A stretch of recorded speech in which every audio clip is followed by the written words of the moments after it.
नमः शिवाय। नमस्कार मित्रों, मैं अनिल कुमार शर्मा आज आप लोगों के बीच और एक महत्वपूर्ण विषय को लेकर आया हूँ। विषय है धन से संबंधित। आज हर आदमी धन के लिए बड़ा परेशान है। क्यों? क्योंकि बिना धन के तो काम चलता ही नहीं। धन आता भी है तो वो रुकता नहीं है। तो धन कैसे आए, धन को हम कैसे संचय करें और क्या ऐसी व्यवस्था बने कि वो निरंतरता उसकी बनी रहे। तो धन के लिए मैंने कुछ चीज़ों को देखा है, कुछ चीज़ों को अनुभव किया है। मैं उसी धन की बात करता हूँ। तो धन का मूल स्रोत आपको मैंने पहले भी एक बार बताया था कि हमारे यहाँ दुर्गा सप्तशती में जिक्र आता है, काल रात्रि, महारात्रि, मोहरात्रि, सदा। जो दीपावली की रात्रि है, दीपावली की रात्रि में लोग तंत्र मंत्र भी करते हैं। दीपावली की रात्रि धन के लिए भी है, क्योंकि लक्ष्मी का आवागमन होता है। कैसे होता है, इसको थोड़ा सा समझने का फर्क है। हमारे पास बहुत सारे धर्म ग्रंथ हैं, बहुत सारी चीजें हमारे ऋषियों ने हमें दी है। ऋषि का मतलब होता था रिसर्च करने वाला। जो रिसर्च करता था, वैज्ञानिक थे, जो हमें शोध करके हमको चीजों को देते थे। तो धन के लिए मैंने कुछ चीजों को देखा है, अनुभव किया है, और पिछले 20-25 साल से मैं लोगों को ये प्रयोग भी दे रहा हूँ। उन सब प्रयोगों को देखते हुए मैंने ये पाया है कि धन का जो स्रोत है वो क्या है। सबसे पहला स्रोत मिलता है हमें षड्यंत्र का। षड्यंत्र आपने देखे होंगे, पढ़े होंगे, सुना भी होगा इनके बारे में।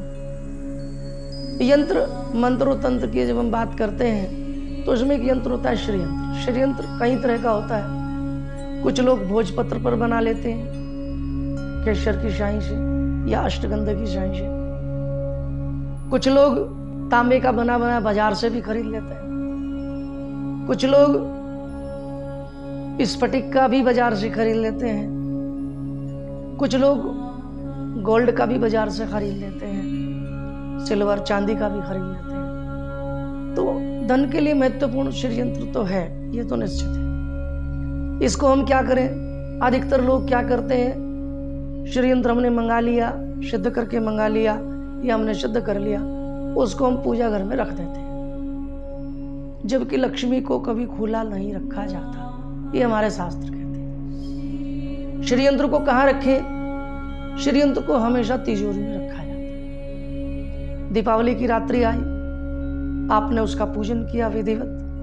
पूजन करने के बाद आपने उसको फिर से षड्यंत्र में आपने उसको रख दिया, तिजोरी में आपने रख दिया उसको। इसके बाद फिर कोई ऐसा पर्व आया, जैसे अक्षय तृतीया आती है, या तो अक्षय तृतीया आती है, या तो होली की रात्रि आती है, या कोई अन्य पर्व आता है जिनमें हम अपने कुल देवता की, कुल देवी इत्यादि की पूजा करते हैं।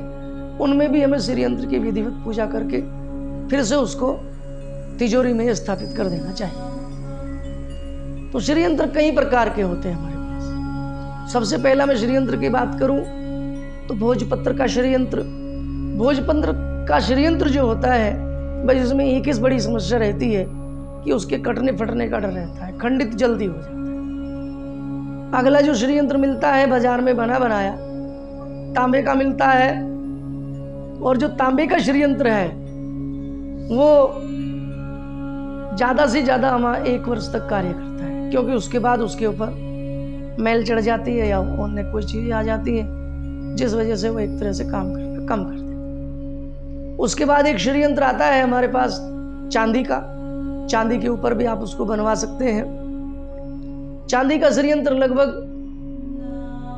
20 से 25 साल आपका काम आ जाता है। उसके बाद वो भी अगर खराब होना शुरू हो जाए, उसका कलर छूटना शुरू हो जाए, तो वो भी निष्प्राय हो जाता है। इसके बाद एक गोल्ड का बनाते हैं, सोने का बनाते हैं, शुद्ध सोने का। शुद्ध सोने का षड्यंत्र अगर आपने बना लिया तो वो हमेशा के लिए काम करता है। हमेशा के लिए आपको एक बार आपने बना लिया तो बस जीवन भर वो काम करता रहेगा, और 1 2 पीढ़ी, 4 पीढ़ी, 5 पीढ़ी भी वो आपको काम करता रहेगा। अगला षड्यंत्र है हमारा स्फटिक का। स्फटिक ऐसा षड्यंत्र है जब तक वो न टूटे, खंडित ना हो, किसी भी तरह का उसमें कोई खरोंच ना आए, तब तक वो भी काम आपका करता रहेगा और धन का आवागमन आपके परिवार में होता रहेगा। तो षड्यंत्र को स्थापित करना किसी शुभ तिथि में, शुभ मुहूर्त में बनाया जाता है, और फिर शुभ मुहूर्त के अंदर ही उसके अंदर पूजा पाठ की जाती है, उसको अभिमंत्रित किया जाता है, और अभिमंत्रित करने के बाद ही फिर उसको आप अपने काम में ला सकते हैं, तभी उस काम में लाभ मिल जाता है। अब आप कहेंगे कि ये सब लाभ कैसे देते हैं? मैंने पहले भी आपको समझाया था, अभी भी मैं समझाता हूँ। जैसे आपने देखा होगा कि कोई भी जब हम यंत्र का निर्माण करते हैं, किसी भी यंत्र का निर्माण करते हैं, तो यंत्र, मंत्र और तंत्र 3 चीजें होती हैं। यंत्र आपने बना लिया, जैसे बंदूक आपने ले ली, अब उसको गोली भी चाहिए, आपके पास गोली होनी चाहिए तभी जाके वो चलेगी। और अगर पास के पास गोली भी है, बंदूक भी है, और आपके पास हिम्मत ना हो तो चोर छीन के आपको ही चला देगा। तो इसलिए हमारे पास मंत्र की साधना, जप की साधना, और उसके बाद आपके अंदर की आत्मशक्ति, आपका आत्मसंकल्प, और फिर ये यंत्र, ये तीनों चीजें मिलकर के अपना पूरा कार्य करती हैं, और फिर साधक को उसके अनुरूप, उसके अनुसार वरदान देती है, और ये षड्यंत्र हमारे पूर्ण रूप से काम आता हुआ चला जाता है। षड्यंत्र बनाना बड़ा कठिन विषय है, क्योंकि कठिन काम है। इसमें आपने देखा होगा षड्यंत्र में बहुत सारी चीजें, बहुत सारी जो गुप्त रहस्य हैं वो सब भी इसमें रखने पड़ते हैं, जो ऐसे नहीं बोला जा सकता, उसको ऐसे नहीं बताया जा सकता। हाँ, किसी योग्य विद्वान के द्वारा आप उसको बनवा लें, विद्वान के द्वारा ही आप उनको अभिमंत्रित कराएं, और अभिमंत्रित कराने के बाद उसको रखें। क्यों? क्योंकि यंत्रों को निर्माण करने की प्रक्रिया हमारे शास्त्रों ने अलग अलग बताई गई है। जैसे कुछ यंत्र ऐसे होते हैं जिनको जमीन के ऊपर बैठ करके बनाया जाता है, कुछ यंत्र ऐसे बनाए जाते हैं कि जिनको जमीन से ऊपर बैठ करके बनाया जाता है, यानी कि किसी तख्त वगैरह के ऊपर बैठकर। कुछ यंत्र ऐसे होते हैं जिनको पानी के किनारे पर बैठकर ही बनाया जाता है। कुछ यंत्र ऐसे होते हैं जिनको किसी पेड़ पौधे के छाया में बैठ करके बनाया जाता है।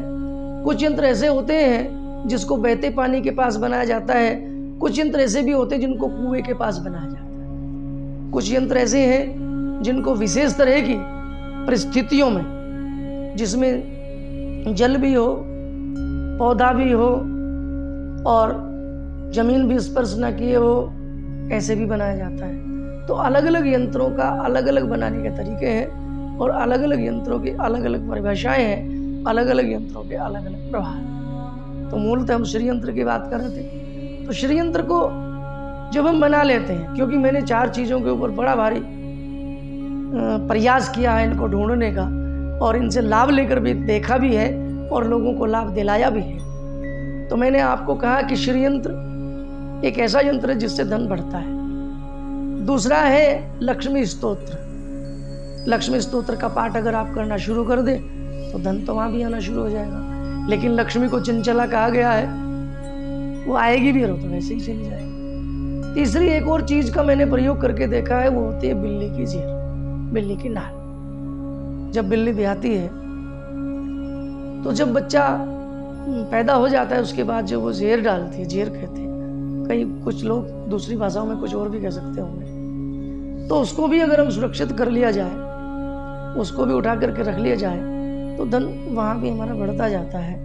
धन की वहाँ भी कोई कमी नहीं रहती, क्योंकि मैंने इसका प्रत्यक्ष अनुभव खुद भी किया है, और बहुत सारे हजारों मेरे पास ऐसे लोग हैं जिनको मैंने इन तीनों चीज़ों को भी दे करके देखा है, या इन तीनों चीज़ों को भी बना के दिया है, या किन्हीं को अलग अलग भी दिया है। तो सबके पास उचित मात्रा में उचित चीज़ों का व्यवस्था हुई है, और सब लोग अच्छे से आज अपना जीवन जी रहे हैं। आपको सिद्ध षड्यंत्र अगर आपको चाहिए किसी भी तरह का यंत्र आपको चाहिए तो सभी तरह के यंत्रों का व्यवहार हम लोग करते हैं। तो हमारे डिस्क्रिप्शन बॉक्स में जाइए और उसमें एक PDF फाइल आपको मिलेगी। उसमें आपको यंत्रों के प्रकार और यंत्रों की जो न्योछावर है वो उसमें ही आपको मिल जाएगी कि कैसे किस और आप तक वो पहुंचेगा, क्या उसकी विधि होगी, आप हमसे आप उसको जान सकते हैं। तो मैं चाहता हूँ कि आने वाली दिवाली तक जिन लोगों को यंत्र भी चाहिए वो दिवाली से पहले ही हमें इसके बारे में सूचित कर दें, ताकि वो यथासमय आपके पास पहुंच जाए और आप इनसे भरपूर लाभ ले सकें और वो आपको काम करता चले। लेकिन इसके पीछे के कुछ रहस्य होते हैं जिन रहस्यों को समझना बहुत जरूरी है। कैसे रहस्य होते हैं? अब हम बात करते हैं कि दीपावली की। अब मैं आपसे एक सवाल पूछता हूँ, दीपावली क्यों मनाते हैं? क्यों मनाते हैं? अधिकतर का सवाल यही आता है कि भगवान राम इस दिन अयोध्या से वापस आए थे और हम दिवाली मनाते हैं। ठीक है, ये बात आपकी बहुत अच्छी है, भगवान राम आए थे, हम दिवाली मनाते हैं। तो लेकिन दिवाली पर हम राम की पूजा तो नहीं करते, हम तो लक्ष्मी की पूजा करते हैं। सभी घरों के अंदर आप देख लीजिए, राम जी को कोई नहीं पूछता, सब लक्ष्मी जी के कैलेंडर ले आते हैं, घर में झाड़ू लगाते हैं, दीपक जलाते हैं और लक्ष्मी जी की पूजा कर रहे हैं। कारण इसके पीछे का लॉजिक क्या है? इसके पीछे का साइंस क्या है? देखो, इसके पीछे का बिल्कुल सरल सा साइंस है। मैं पहले भी कह चुका हूँ, अभी भी कहता हूँ और आगे भी शायद कहता ही रहूंगा, क्योंकि हम कहीं ना कहीं ग्रहों से जुड़े हुए हैं, ग्रहों से जुड़े हैं और ग्रहों के द्वारा ही हम सभी चलते हैं, उठते हैं, पढ़ते हैं, खाते हैं, पढ़ते हैं। क्योंकि ग्रहों की जब चाल विपरीत हो जाती है ना, तो सारी चीजें हमारी गड़बड़ हो जाती है। आपने देखा होगा जब दीपावली आती है ना, तब सूर्य नीच का होता है, महानीच का होता है। सूर्य नहीं है तो हमें बहुत सारे काम करने, क्योंकि सारे ग्रह जितने भी सब सूर्य से संचालित है। हमारा पूरा जो वातावरण है, ये जो पूरा यूनिवर्स है, वो सूर्य के कारण ही चल रहा है, क्योंकि सूर्य सबको अपनी ऊर्जा देता है, सूर्य अपना प्रकाश देता है, सूर्य के माध्यम से सारा जगत चल रहा है। तो हमारे ऋषियों ने देखा कि सूर्य तो है ही नहीं, अब हमें क्या करना है, सूर्य को तो लाना है। तो उन्होंने क्या किया कि भाई दीपावली है, ये समय ऐसा आ गया जब सूर्य है ही नहीं है, तो सूर्य का जो प्रतीक है वो दीपक होता है। कि दीपक जलाओ, एक नहीं बहुत सारे जलाओ। और उसमें क्या होगा, आपने देखा होगा दीपक है मिट्टी का है। मिट्टी किसकी? बुद्ध की। दीपक मिट्टी बुद्ध का कारक। उसके अंदर हमने क्या किया, रुई लगा दी। रुई किसकी है? शुक्र की है। और उसमें हमने तेल भी डाल दिया, तेल शनि का है। और उसमें हमने जोत जला दी, अग्नि को स्थापित कर दिया, तो वो सूर्य का है। तो एक साथ हमारे कितने ग्रह सिद्ध हो रहे हैं? उसमें हमारा सूर्य भी हो रहा है, उसमें हमारा शुक्र भी हो रहा है, उसमें हमारा शनि भी हो रहा है और उसमें हमारा बुध भी हो रहा है। बुध व्यापार को बढ़ाता है, सूर्य तेजस्विता देता है, गद्दी को बनाए रखता है, मान सम्मान को बनाए रखता है, शुक्र वैभव देता है, विलासिता देता है, और शनि जो है संघर्षों को बढ़ाते हुए हमारे आनंद जीवन को बना देता है। तो ये 3-4 ग्रह हमारे इससे सिद्ध हो जाते हैं और सिद्ध होने के बाद इनसे बहुत लाभ मिलता है। तो हमारे ऋषियों ने अगर सीधा सीधा कहते कि भाई बहुत सारे दीपक जला लो, बहुत सारे कर लो, ये सब हो जाएगा, लेकिन नहीं मानते। उन्होंने क्या किया, हमें पर्वों से जोड़ दिया, हमें त्योहारों से जोड़ दिया। कहने का सब जलाओ। आप देखना कि गरीब से गरीब आदमी भी अपने घर में दीपक जलाता है, अपने घर के अंदर लक्ष्मी की पूजा करता है, हनुमान जी की भी पूजा करता है। और आपको बता दो, छोटी दीपावली को आपने देखा होगा, छोटी दीपावली को हनुमान जी की पूजा होती है, क्योंकि सूचना देने वाले हनुमान जी थे। और उसके बाद राम जी थे, राम जी को कोई पूछ नहीं रहा, लेकिन मेरे हिसाब से तो राम जी की पूजा भी होनी चाहिए और लक्ष्मी की भी होनी चाहिए, अर्थात विष्णु और लक्ष्मी जी की पूजा संयुक्त रूप से होनी चाहिए। तो जब हम ये सब कर लेंगे तो निश्चित रूप से हमारे घर में लक्ष्मी का आवागमन बना रहेगा। और जब लक्ष्मी का आवागमन बना रहेगा तो हमारे जो कष्ट हैं, कठिनाई है, क्योंकि पैसा भगवान भी नहीं है, लेकिन भगवान से कम नहीं। तो धन बहुत ज़रूरी है आज के समय में। अगर धन के लिए भी आप कुछ हमारे से कोई यंत्र इत्यादि चाहते हैं तो आप हमें कमेंट बॉक्स में मैसेज करें और हमारे चैनल को सब्सक्राइब करें, शेयर करें और ज़्यादा से ज़्यादा लाभ प्राप्त करने धन्यवाद।